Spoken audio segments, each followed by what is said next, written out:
Hello, welcome back to Michael Meg Gill. The MEG is my initials, middle name included. Guess what that is? Anyway, um, today I'm here to talk about these little guys. We have a little chubby policeman. We have a little chubby fireman. And these guys came from, I don't know if you can see Motorola right there. I usually do that. Yeah. So these came like in a bag of goodies that I got when I worked at Motorola. And I've kept these for a while. They're like foam, squeezable, soft.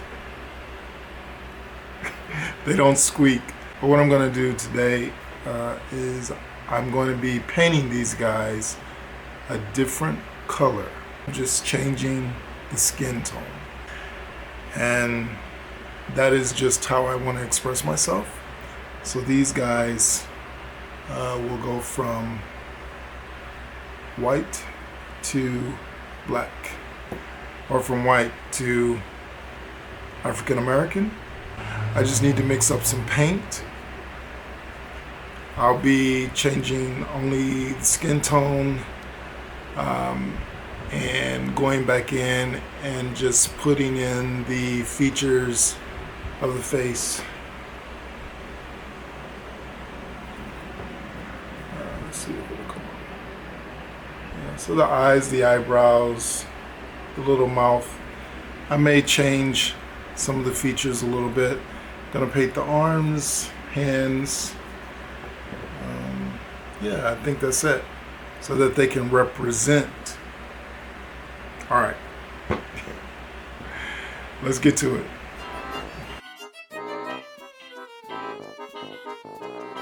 So I started out by giving these a good little wash.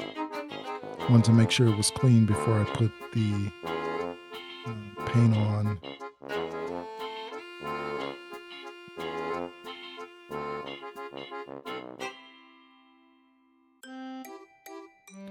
I started with the gesso again. This is so I will have a nice surface to paint on, and the paint should adhere to the gesso. I did have to do a few coats of this, and I did have some issues with this. I want to start out by saying that if the word chubby is offensive to anyone, I apologize. After I used it, I thought about it and I said I could have used a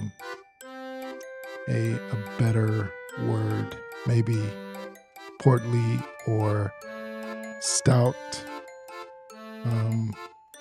Just a different word to describe the shape of these guys, but I am only using that word in reference to these little figures.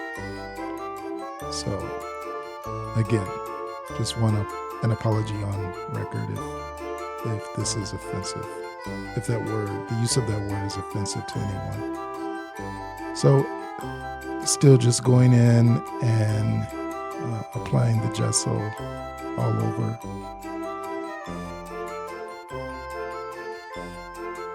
The problems that I had with this is just sort of the detail work.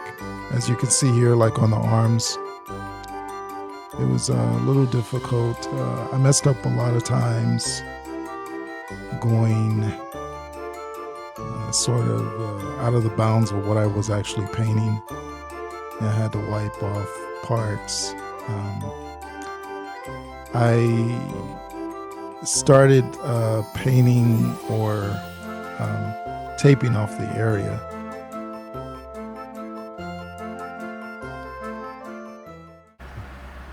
After one coat of gesso, this is how the bad boys look. I need to do one more coat of gesso so that the paint will go on smooth and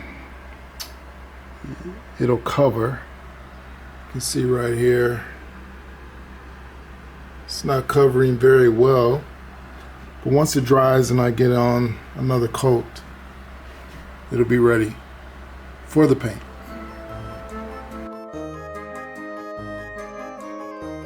So like I said, this is the part where I'm taping off the areas that I'm going to paint so that presumably I will have a clean line when I take the paint off. But things did not really go as expected with this technique. One of the things about when you paint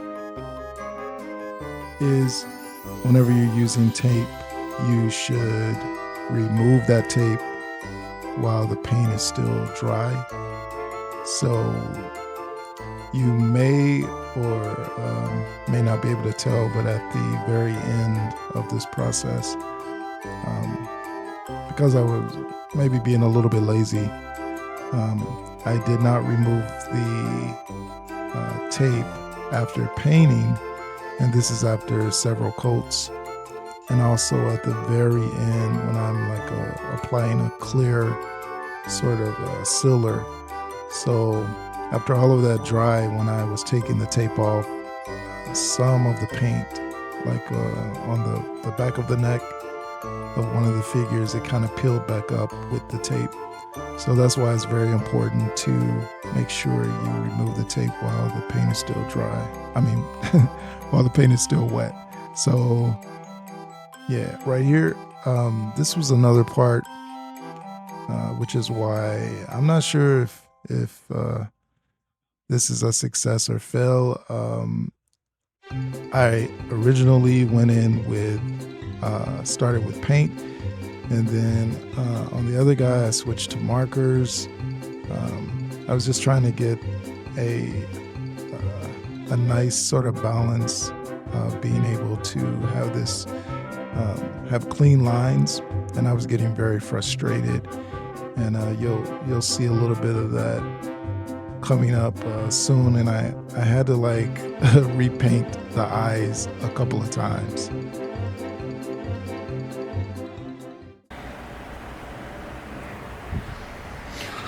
Fuck!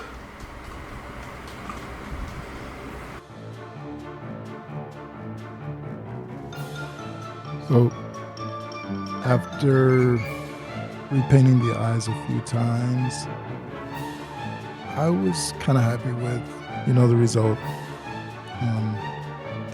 I thought it could have been a lot better. I'm adding a little bit of white to just the black to sort of give the eyes a little bit more of a dimension. And then this is where I am applying the clear coat over the paint. By then, the paint is dry, and the clear coat was still wet when I took the tape off, which is the next part after this. But because the paint had been on there with the tape for a long time, some of the paint did lift off. So I'm gonna have to go back and do some touch-ups, especially like around where the hat meets the face and the skin area. And you'll see that like in the final result. But yeah, I just wanted to comment and do this fun little project and sort of have it fit in with my decor, and sort of like this is like my other video, painting the golden lady. This is just sort of a companion piece to that. If you saw that video, I had some struggles with that one as well. If you haven't seen that video, please check it out on my channel. But yeah, this is the final result here. And as you can see, I will need to go back in and fix some of the areas. But thank you for watching, and I'll have another video next week.